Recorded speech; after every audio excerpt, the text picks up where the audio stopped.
নাস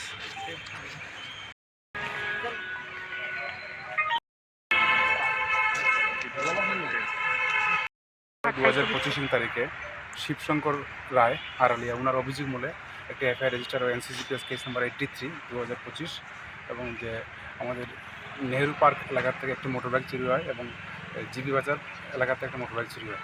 তো সেটা তদন্ত করতে গিয়ে আমাদের আয়ু জয়নাল হোসেন আমরা সিসিটিভি ফুটেজ করি, দেখি যে আমরা একটা অটোরিকশা ইউজ করে তিনজন চোর নেহেরু পার্কে এসেছিলো এবং যাওয়ার সময় বাইকটি নিয়ে গেছে। সেই অনুযায়ী আমরা প্রথমে অটোরিকশাটির স্ক্রিনবোর্ড বের করি, আইডেন্টিফাই করি মালিককে অ্যারেস্ট করার পরবর্তীতে দুজনের নাম পাওয়া যায়।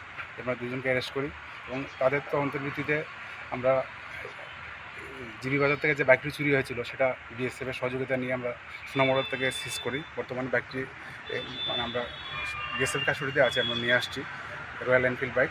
এবং আরও একটি বাইক ধলেশ্বর এলাকাতে চুরি হয়েছিল এবং সেটা তারা এয়ারপোর্ট এলাকায় বিক্রি করেছিল, সেটিও আমরা উদ্ধার করি এবং তাদেরকে রেড করার সময় আরও একটি মোটরবাইক পাওয়া যায় নাম্বারলেস, সেটা আমরা দেখছি কোথা থেকে চুরি হয়েছে। তো মোট আমরা 6 জনকে অ্যারেস্ট করেছি, এর মধ্যে আগরতলা থেকে 3 জন এবং বক্সনগর এরিয়া থেকে 3 জন, যারা মূলত এই বাইকগুলি চুরি করে বাংলাদেশ বের করে দিত। টোটাল বাইক কটা রিকভারি? টোটাল বাইক 3টা রিকভারি হয়েছে।